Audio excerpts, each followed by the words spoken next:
Republic party of India Athawale गटाच्या 68व्या वर्धापन दिनाच्या शुभेच्छा तसेच वर्धापन दिनाला महाड क्रांतीभूमीत येणाऱ्या सर्व पदाधिकारी आणि कार्यकर्त्यांचे स्वागतोत्सुक प्रमोद महाडिक, RPI रायगड युवक जिल्हाध्यक्ष।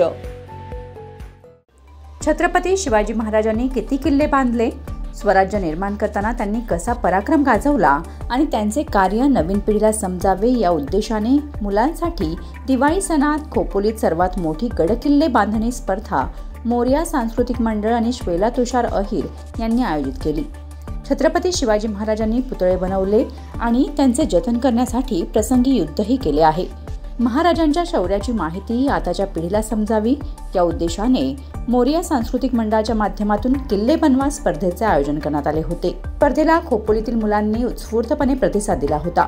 स्पर्धेतील प्रथम क्रमांक आई एकविरा मित्रमंडळ काटरंग, द्वितीय क्रमांक श्लोक चव्हाण विनानगर, तृतीय क्रमांक समर्थनगर मित्रमंडळ उषानगर या स्पर्धकांना रोख रक्कम आणि सन्मान चिन्ह आणि प्रशस्तीपत्र देऊन सन्मानित करण्यात आले।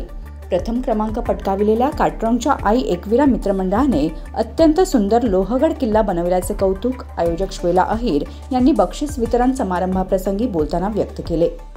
मोरया मित्रमंडळ आयोजित किल्ले बनवा 2025 ही स्पर्धा आम्ही आयोजित केलेली होती आणि त्याच्यात आम्हाला भरघोस प्रतिसाद पण मिळाला होता। एकच त्याच्या मागचा हेतू होता की छत्रपती शिवाजी महाराजांनी जी परंपरा होती किंवा त्यांचा जो मनसुबे होते की किल्ले बनवा किंवा किल्ल्यांचं रक्षण करा, त्या किल्ल्यांची माहिती ही या आत्ताच्या जनरेशनला मिळावी आणि त्यांनी त्याचा अभ्यास करावा किल्ले बनवण्यासाठी सुद्धा, आणि त्यानुसार आम्ही त्यांना तसं सांगितलं होतं। आई एकविरा मित्रमंडळ यांनी किल्ला बनवला होता लोहगड, जो अक्षरशः लोहगडाची प्रतिकृती होती आणि अतिशय सुंदर त्यांनी किल्ला बनवला होता। नुसताच किल्ला बनवला नव्हता तर त्यांच्या प्रत्येक त्या आपण मावळेच म्हणूया छोट्यांना, हे छोटे मावळे होते, त्या प्रत्येकाला त्या किल्ल्याची माहिती होती, प्रत्येक दरवाजाची माहिती होती, त्याचा किल्ला बनवण्याचा हेतू माहीत होता आणि त्याची प्रत्येक इसवी सन त्यांना माहिती होतं। आणि हाच आमचा हेतू होता की ही जी जेनजी जनरेशन आहे त्यांना किल्ल्यांबद्दल माहिती असावी आणि त्यांनी त्याचा अभ्यास करावा। मोरया सांस्कृतिक मंडळाच्या माध्यमातून गणेशोत्सव, रक्तदान शिबिर, स्वच्छता मोहीम असे उपक्रम संस्थापक अध्यक्ष दर्शन अहिर यांच्या संकल्पनेतून करत असतात। यंदा दिवाळी सणात किल्ले बनवा स्पर्धा आयोजित करण्यात आली होती। या स्पर्धेला सामाजिक कार्यकर्ता श्वेला अहिर यांनी मदतीचा हात दिल्याबद्दल ज्येष्ठ सल्लागार विकास निकम यांनी आभार व्यक्त केले।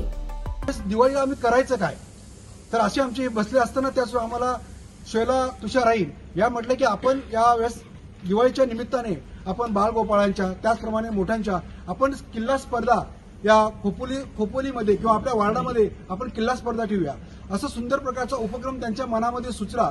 त्याचप्रमाणे त्यांनी विकास निकम आणि आमचे संतोषजी हसबे त्यांनी आमची परीक्षक करण्यासाठी आमची दोघांची नेमणूक केली आणि परीक्षण करत असताना हे बाळ गोपाळ एवढ्या चांगल्या पद्धतीने बोलत होते आणि एवढे सुंदर हे जे 15 किल्ले होते, हे 15 किल्ले एवढे सुंदर किल्ले होते की कुणाला नंबर द्यावा हे आमच्या मनामध्ये म्हणजे कळतच नव्हतं की केवळ कुणाला नंबर द्यावा। त्या पद्धतीने आम्ही हे करत असताना की कुणाला किल्ल्याची किती माहिती आहे, तो किल्ल्याची किती प्रमाणामध्ये तो समरूप झालेला आहे असं वाटत होतं की अक्षरशः तिथले ते किल्ल्यावरचे मावळेच बोलतायत, असे माझे बाळगोपाळ हे मावळे तिथं बोलत होते। अशा प्रकारे आम्ही ही स्पर्धा राबवली। या स्पर्धेला आम्हाला उत्स्फूर्त असा प्रतिसाद लाभला आणि मी मंडळाच्या वतीने ज्यांच्या सौजन्याने आमचा कार्यक्रम झाला त्यांनी आम्हाला बक्षीस दिलं, त्या श्वेला तुषार अहिर यांचेही मी या ठिकाणी आभार मानतो की खरोखर मॅडम तुम्ही आम्हाला चांगल्या प्रकारे बक्षीस दिली, चांगल्या प्रकारे बक्षीस वाटप केलं। तुमचे या ठिकाणी आमच्या मंडळाच्या मोरया सांस्कृतिक मंडळाच्या वतीने मी मॅडमचे या ठिकाणी आभार मानतो। धन्यवाद। बक्षीस समारंभाप्रसंगी सामाजिक कार्यकर्त्या तसेच स्पर्धेचे आयोजक श्वेला अहिर, मोरया सांस्कृतिक मंडळाचे संस्थापक अध्यक्ष दर्शन अहिर, ज्येष्ठ सल्लागार विकास निकम, खजिनदार संतोष हसबे, दर्शन गुराव, सोहन साखरे, प्रथमेश शेवले, रोहित तावडे, अलंकार म्हात्रे, तुषार अहिर, लक्ष्मण कांबळे यांच्या मंडळाचे पदाधिकारी उपस्थित होते। Bureau report, news 46 Raigad Khopoli.